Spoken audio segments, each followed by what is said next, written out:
نماز کے بغیر جو اپنی زندگی گزارتے ہیں ان کی زندگی میں سوائے ٹینشن اور دکھ کے اور ہو کیا سکتا ہے؟ خشوع کے ساتھ نماز کرنا سیکھو. نماز پڑھنے کے بعد آپ ہلکے پھلکے پاؤ گے اپنے آپ. رقت کے ساتھ اللہ کے حضور گڑ گڑاتے ہوئے سجدے کرو, اس کا اپنا سرور پاؤ گے. اللہ اکبر. لیکن ایک بندہ کہے کہ جناب میں نماز پڑھتا ہوں لیکن ایسی کیفیت تو پیدا نہیں ہوتی, تو شیطان اس کو کہتا ہے کیا فائدہ ایسی نماز پڑھنے کا. لوگ بھی کہتے ہیں فلاں بندے سے یہ جرم بھی سرزد ہوتا ہے, نماز بھی پڑھتا ہے, اس کی نماز کو مورد الزام بناتے ہیں. تو بندہ بھی کہتا ہے چھوڑے, نماز نے مجھے کیا فائدہ دیا. لیکن کہا نہیں, نماز نہیں چھوڑنی. پہلے فرمایا نماز میں خشوع کرتے ہیں, یہاں فرمایا نماز کی محافظت کرتے ہیں. اگر کسی وجہ سے خشوع پیدا نہیں ہوتا چھوڑتے پھر بھی نہیں ہے. یہ اللہ کا فریضہ ہے. محدث کچھوچوی علیہ رحمہ سے ان کے ایک مرید نے کہا حضرت نماز پڑھتا ہوں لطف نہیں آتا, مزہ نہیں آتا. تو آپ نے حیرت سے کہا کہ اس کے باوجود پڑھتے تو ہو؟ کہا جی وہ تو اللہ کا حکم ہے, وہ تو پڑھتا ہوں. تو محدث کچھوچوی علیہ رحمہ جھومنے لگے, کہا واہ واہ, تم لطف کے بندے نہیں اللہ کے بندے ہو. تمہیں سرور نہیں آتا پھر بھی پڑھتے ہو, اس کا مطلب ہے تم سرور کے لیے, مزے کے لیے, لطف کے لیے نہیں پڑھتے, تم تو اللہ کے لیے پڑھتے ہو. اللہ اکبر. تو بندہ سرور نہیں بھی آ رہا پھر بھی اپنے آپ کو کھینچ کے لا رہا ہے مسجد کے اندر. خیال تنگ کر رہے ہیں پھر بھی مصلی پہ اپنے آپ کو کھڑا کر رہا ہے.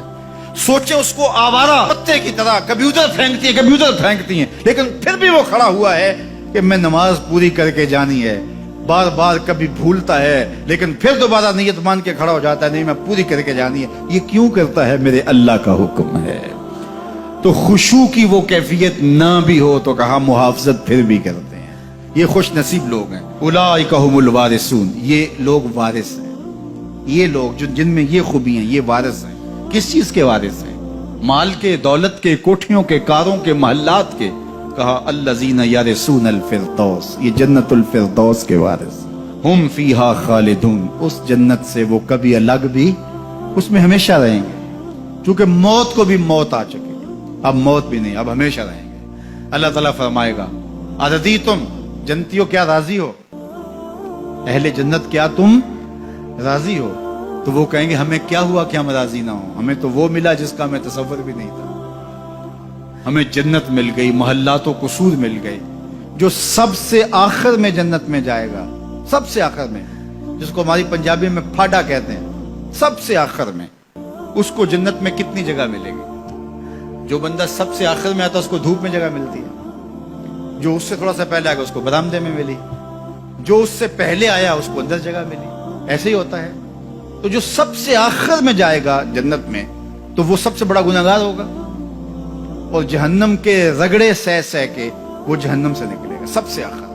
بخاری شریف میں تذکرہ موجود ہے.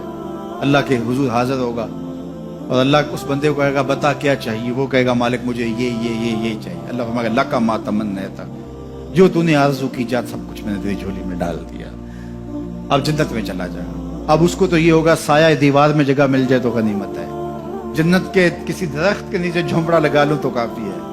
چلو کوئی 2 مرلے کا 3 مرلے کا کٹھیا بھی مل جائے تو کافی ہے. اس کے لیے تو اتنا ہی کافی کہ جہنم سے نکل گیا.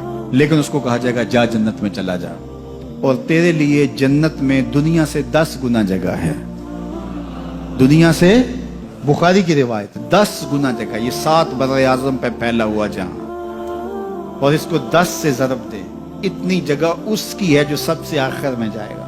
جب اللہ یہ فرمائے گا تو وہ کہے گا اتسخر وانت الملک, میرے رب تو مجھے رب ہو کے مذاق کر رہا ہے, مالک ہو کے مجھ سے مذاق کر رہا ہے, بادشاہ ہو کے مجھ سے مذاق کر رہا ہے. اس کو لگے گا ہی نہیں کہ مجھ کو, میں ساری زندگی پاپ کرنے والا لیکن ایمان کا چراغاں تو اندر تھا.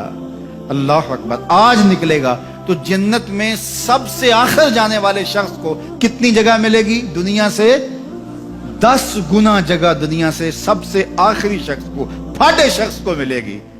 پھر بلال حبشی کی جاگیروں کا عالم کیا ہوگا؟ ابو بکر و عمر کی جاگیروں کا عالم کیا ہوگا؟ بابا فرید گنج شکر, داتا گنج بخش علی اجویری, شیخ احمد مجدد الفسانی کی جاگیروں کا عالم کیا ہوگا؟